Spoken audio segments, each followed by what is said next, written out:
Hello, and thank you for watching the second episode of the Sidewalk Report on the children of Lawrence County. We have a great group here that we all spoke with before on the children of Lawrence County, and now we are going to do the question and answer session with the fabulous question box. And members of our community have submitted questions for us to ask all of these our guests today. And so, Miss Laura, you are first in the box.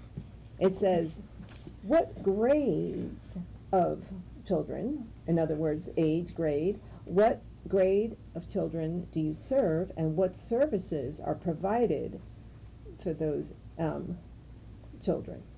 All right, we serve grades 4th through 12th grade. Mm-hmm. But I have to say this. When I first started, I wanted to target 9th through 12th grade. And that was during 2019 and then during COVID.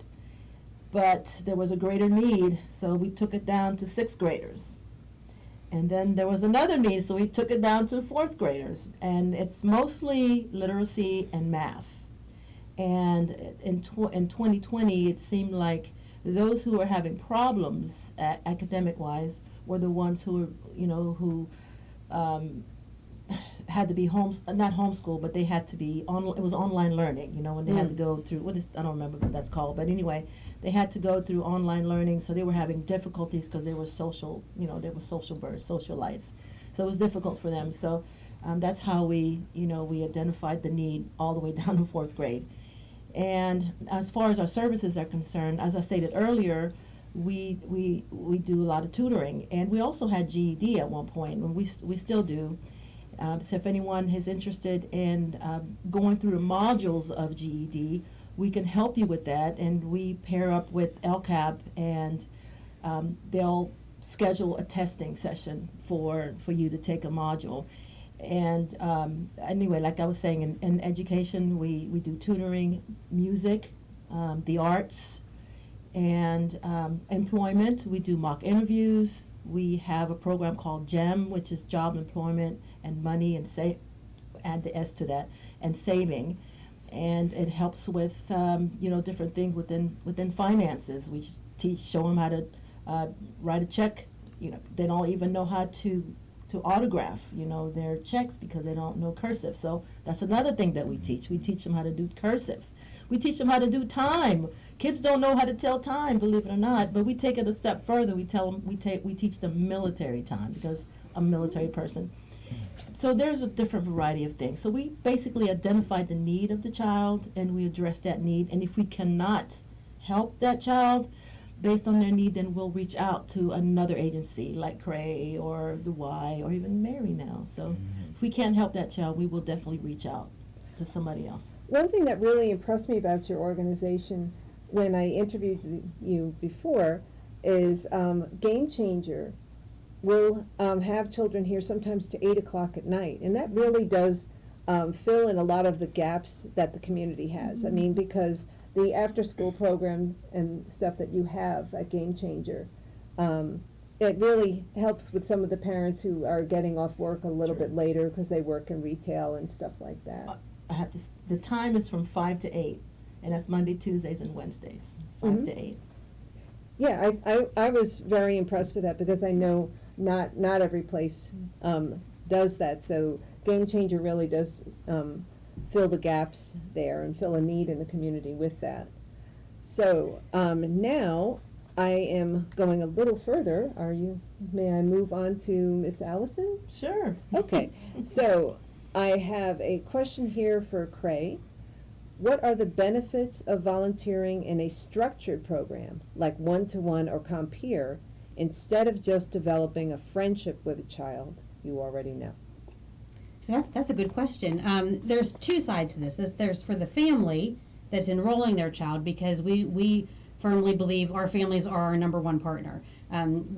Everybody has to want to be in our program. The families have to want it, the child has to want it, and of course the mentor has to want it. So that's really important to the families that choose to trust us with their children, and as well as a volunteer that's thinking it's a big deal to think about, I'm going to go pick up a child that I don't know, that doesn't know me. and we're going to all of a sudden develop this friendship. It's a very daunting thing if you think about it. And so some people feel that if they already, maybe they know somebody from church, maybe there's a child in church that always speaks to you and their parents are friendly to you, and you think like, well, I noticed that child, could use someone extra, and it might feel natural to offer to be a mentor or be a support to that child and family. And I would not say to never do that. So it doesn't always have to be an either or. What our program provides is a big safety net as far as the screening that we do for our volunteers. Craig also has foster care, and if you're familiar with the foster care system, our screening for mentors is every bit the same as a foster family. So we do screening that includes all of the clearances, of course. We do references. If they've ever worked or volunteered with a child before, we get that information as one of their references to ensure that they weren't dismissed from employment. So there's a big safety thing. The other thing that we have built into both of our programs is frequent contact with the parent, the child, and the mentor. So whenever you first get matched, within 2 weeks or less, we're in touch with you as the mentor saying, so how did it go? What were the good things? What were the bad things? What were the ugly things, if there were any? We ask everybody individually those things so that we can kind of create some support through what I would call a neutral source. Relationships can get touchy. Relationships can get weird.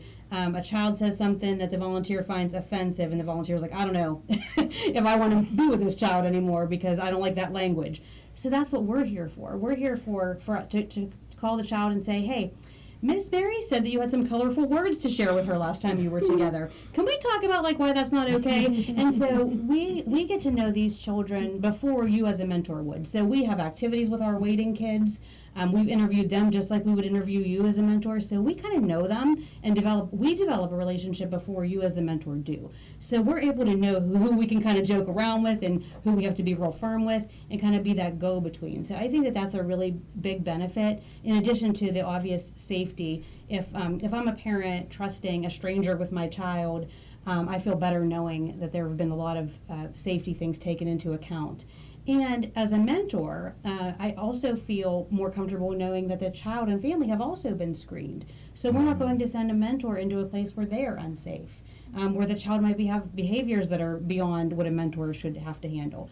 So when we have encountered children, and we do encounter children at times that need services greater than what a mentor could provide, we tell them, hey, go here first, and then come back to us. As things improve, we never say never. We say not right now. And we try to maintain relationships, because if we just take any mentor and take any child, the relationships will not go well, and that will not look good for what we're trying to accomplish. We want real relationships to develop because that's where the impact is made. So in addition to that, we just provide fun activities, where you can meet other mentors and their youth that they're working with. So we do a bowling activity, we do a fishing activity, we do a huge holiday Christmas party. That's a ton of fun. We do a fall activity, usually like apple picking or pumpkin carving. So we provide activities. It allows us to see how you are interacting with one another, as well as just provide something fun for you to do with the child you're matched with. So those are just some of the benefits. I could probably list 15 more. And again, I'm not saying don't befriend children or smile at kids or work with them. At the YMCA, I encounter kids when I'm a member of the Y. I see the same kids there all the time. Definitely have built some relationships, but so I'm not. That's important too, of course. So I would say that there's room for both. That's really important, and I see also here at Game Changer also that there's a mentor out there right now helping the kids and stuff, and then the children are also doing our filming, and we are very fortunate. Thank you again for having us and letting that happen. But we also have them being mentored and supervised outside in the off-camera area. So I do want to say thanks again to Game Changer for allowing us to do the first episode and taping here of podcast, but also to all of the mentors out there that perform this valuable service to the community. So I have a question here for Kayla at the Y. And what age does the YMCA start swimming lessons? So we have a lot of different lessons for every different age, but specifically the first lesson block that we start would be parent taught. They start at 6 months, and this class goes from 6 months to 3 years old. And there's just a lot of research behind kids getting comfortable in water when they're young. Their parent is their safe person, and so to experience something new with their parent, that safe person, makes the transition way easier in the future. So, like I said, we teach them from 6 months to 3 years, and then they transition into this other class that would be 3 to 5. And we've seen a lot of students, so of course you get that one student who is terrified of the water. And this can be because they've had no type of exposure, whether they've never done it with their parents, maybe their parents can't swim.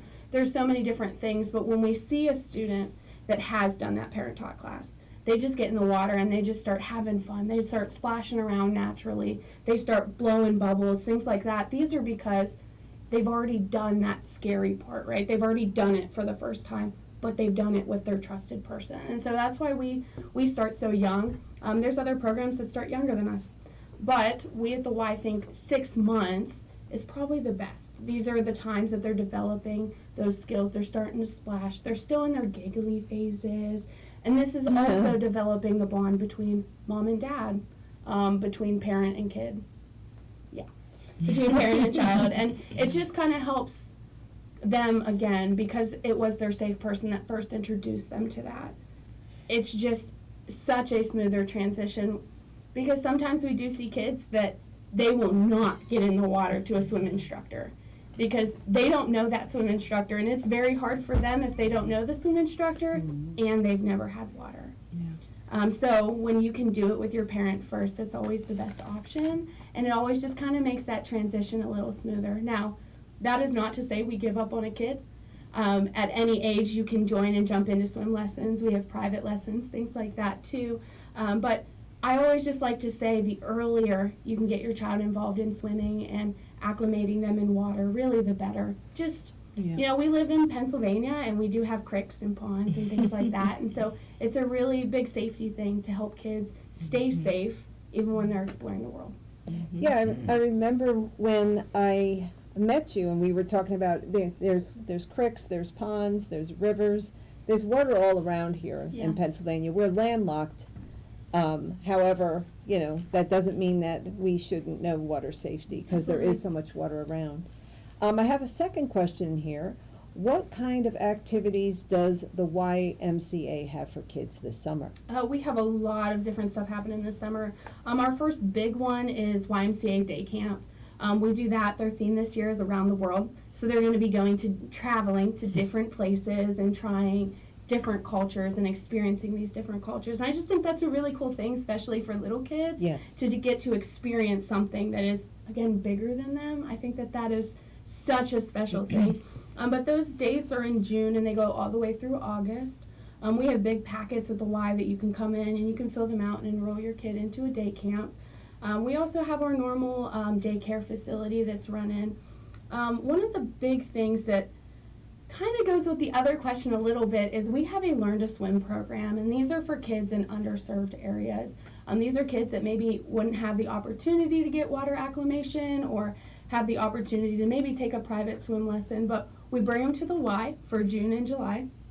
And we provide food and transportation, and we teach them a swim lesson. And this is just to go on our purpose of helping kids navigate water safely. There's a lot of unsafe things that can happen in water, but when we say, you know what, we're willing to give some free lessons so that children can actually learn this skill and so that they can be safe, and maybe that helps ease the parents' mind in a couple different ways as well. But this is also giving those kids a safe place to just hang out for a couple hours in the summer and just have a good time. We have a Y on the Fly van as well that goes out into the community. We do little park games, activities, things like that, and that's something that we do every summer as well. But we have a lot of different activities and a lot of different things to get kids engaged. And of course, if they're members, or if they're not, there's day passes, things like that too. But members can come in and use the facility whenever. And we have a lot of different free and family swim opportunities as well this summer that are coming back up. So I'm just really excited to see what the summer holds at the Y. Good. Yeah, and I would encourage anyone to either pay a visit downtown to the Y, it's right by the bus stop, but also visit their Facebook or website page. And that goes for the other organizations that you see here too, to learn more about them and reach out to them too. Because I think it's important. This is a really great and involved community. I've lived around the country, and what really stuck out to me was how so many people participate in things here and reach out here and are generous too. And I think don't just stop at the end of this podcast. Look at the links that we're providing in the individual episodes. We have the children editing those things in a PowerPoint presentation into the film that gives the Facebook page and other pertinent information for the organizations. So, you can be a part of this. It's not as passive as like watching TV. You can come and you can visit these places and you can become a part of it if you think it's a good fit for you. And, we can all be more connected. I know during COVID, it was a really hard time for people. And when I have spoken to businesses like restaurants, like, how did you guys get through that period and stuff? And the social isolation and everything else like that. But, we're definitely out of the woods with that, and we can definitely reach out more and participate more. I know a lot of people are, but I know, some people are still kind of hanging back, and just dive in, folks. I mean, your community needs you, and we'll love you back, That's why we're all here. We're all being connected, and this episode is on the children of Lawrence County, and all of these folks here deal with the children in our community. And Mary, who founded Teddy Cares, is also an accomplished poet. And so I asked Mary, I said, not too much pressure here. I asked Mary, can you write a poem for the children? And she just said, what? but actually, she did. So my question here is, Mary, do you have a poem to share for the children of Lawrence County? Not too much pressure, and I do. We're gonna have the debut right now. Pressure. Yes. Okay. This woman is a hard woman to please when it comes to writing. I'm just kidding. Okay. Okay. It's called the UIC. The UIC is sitting there, perhaps thinking that no one cares. The UIC is looking away, trying your hardest to avert your eyes from subtle stares. The UIC is looking lonely and perhaps a little scared. The UIC is probably wondering if anyone is aware, and wishing you had someone in whom you could trust with all your issues, thoughts, and cares. I see you now, and I want you to know I care, and yes, I am aware. The UIC is now coming out of the shell in which you've been encased. The UIC is flying high on life, like a butterfly filled with joy and grace. The UIC will look back someday with a smile upon your face. I imagine you're wondering, wow, how did I make it through into this infinite space? The UIC is doing wondrous things and adding to your lifetime. I want you to know your happiness is a daily prayer of mine. The UIC is finally free to be all that you can be. You see, the reason I see all these things is because your happiness means the world to me. And that's my wow. That's beautiful. It Thank is. you. It really is. Thank you. Thank you. Yeah, and I really like how you're emphasizing the potential of children, how none of you Yeah. folks are giving up on children, that you are, that you see the potential. And that's really important for, you guys never gave up on the kids in this community. You guys aren't giving up on the community. And, and it's good to know that we have that here, It's very, Absolutely. yeah. So we do have a few more moments to talk and to interact about things. I had a spare question that someone from the community sent, and that says, do you think that the youth could benefit from a community center in Newcastle? So do you, I mean, you know, I don't really think that we have separate agencies and places and stuff like that. But if we had, you know, just a community center here, I mean, I know we have, to a certain extent, we have the Confluence, which holds community events and stuff. But a community center is just a different sort of concept. I mean, do you think that could benefit, or do you have other ideas? What do you think is that's something that this community could really benefit from for the kids in this town? Well, I kind of feel like Game Changers is a good start. Oh, definitely. Community center. In all actuality, maybe if it was added, maybe a basketball court or something. I don't even know everything the Game Changer has, but from what I can see, just from walking through, this is a community No, center this for is children. really an amazing place It is. for you folks who It's haven't wonderful. been here. We're in the podcast studio right now. There is a music studio and recording studio in those other rooms where children get lessons. And then you have an art studio across the hall. And then you have the classrooms, Education center. the education center and stuff. I mean, the first time I came down here, I just kind of wish that they would just give you the whole mall. No, they don't want to give me the whole. But I mean, I know that I know it's like, Oh my goodness. We can fill it. yeah, Yeah. yeah. She But wants swimming lessons. Yeah, right. Can I comment on Absolutely. the community center?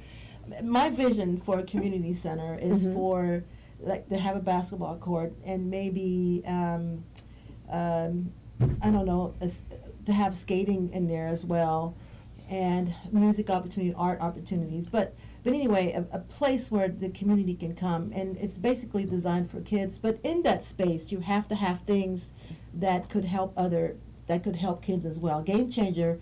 The Game Changer, to me, is a program that if kids can participate in, if they need certain things, then we can provide that for them. Mhm. I can see a community center with a little office with the Y, somebody representing the Y in there, and somebody representing the Cray, and someone representing Mary. It's not about just one entity. It's about a village, because, you know, one of our Absolutely. foundations, it takes a village to raise a child. And the second one, train up a child in the way he should go. And if it departs, he will, and if when he gets old, he will not depart from it. So that means that you train how your child, you give him the morals, the values, you know, the beliefs and things like that. Mhm. And of course, it takes a village, meaning what's in that village. You know, it's not just one entity, it's everyone Right. in that village. And we all have a hand in our kids. As soon as your kid leaves the home, they're going to be bombarded with good and bad.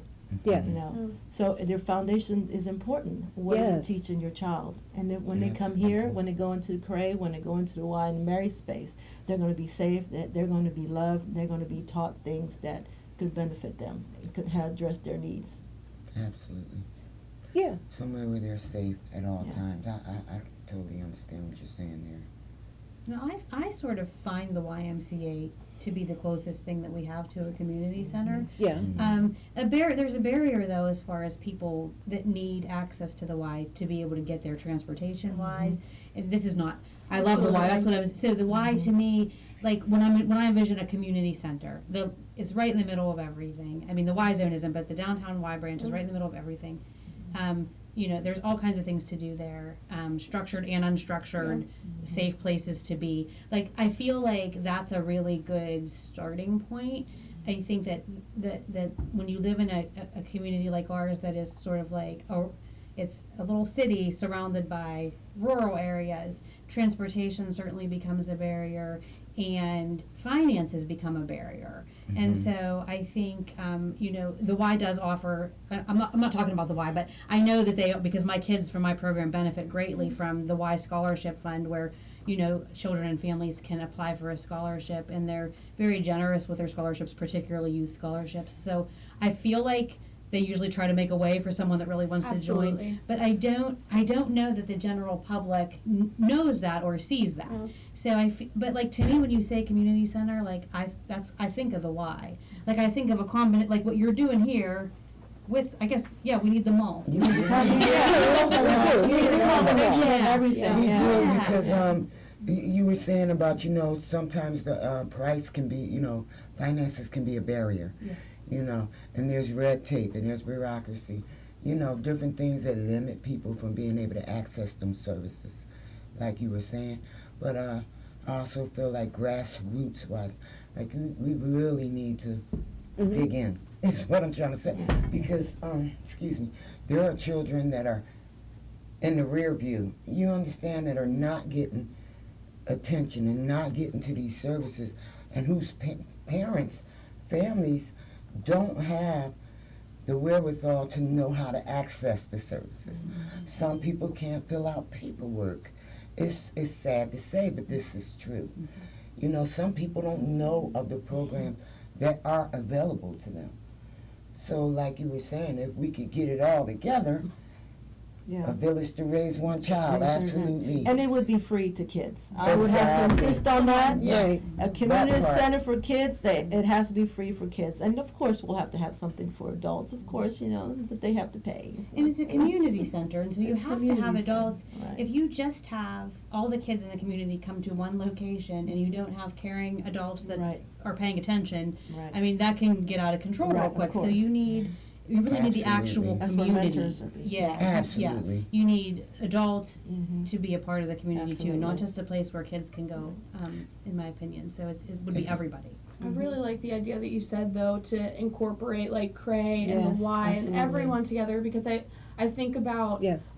like when my church used to go on youth group events, we would go and partner with other youth groups, and we would do these big youth events, and it would be a concert and games and things like that, and that only gets accomplished when a lot of people are working together, but specifically for the goal to help children, to help teenagers specifically, because there are so many teenagers that feel overlooked, and so many teenagers that don't necessarily have a place. Like Allison said, like the Y wants to be that place for teenagers, but there definitely are barriers, and there are definitely some Absolutely. more partnerships that when partnerships take place, that's when changes happen too. Absolutely. And that's when you start to see these things that you're like, man, I never would have thought of that before, but partnering with someone else, you start to see those things, and then you start to get making the real Right, change and really making impacts in kids' lives and, And kids teenagers' see lives. that. Point. Absolutely. And they see that, and then they start to say, hey, maybe adults do care. Maybe my community does Yeah. care And because if they're they trying to do trust stuff you, for me. Right. And you trust me, That's right. then maybe they'll trust me. That's Yeah. right. You know, and if they Absolutely. see, Yeah. I think it's important for Yeah. kids to see Right. that, because Yeah. we It's a all village. we all Yeah. build Absolutely. our Brainstorming relationships. going on here. Yep.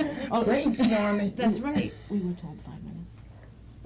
So, I want to say thank you for watching the second episode of The Children of Lawrence County here, being filmed at Game Changer, and the second episode of The Children of Lawrence County that is on the Sidewalk Report podcast. This is our first time filming it, and we are very thankful. There's a bunch of kids actually filming it. So, can't have a show about kids and not get the kids involved.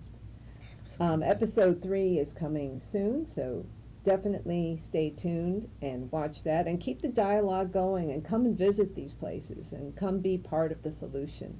I can't really stress that enough. This is a wonderful, involved community that always pitches in when people need it. And it's a pleasure to talk to you, and I mean that, and I know everyone here means that too. Thank you again. Hello, and thank you for watching this episode of the Sidewalk Report. Stay tuned and keep an eye out, because we will have more episodes on this and other topics. Questions, thoughts, comments? Do share. I am Dante, and this is the Sidewalk Report. Some true love we cannot forsake.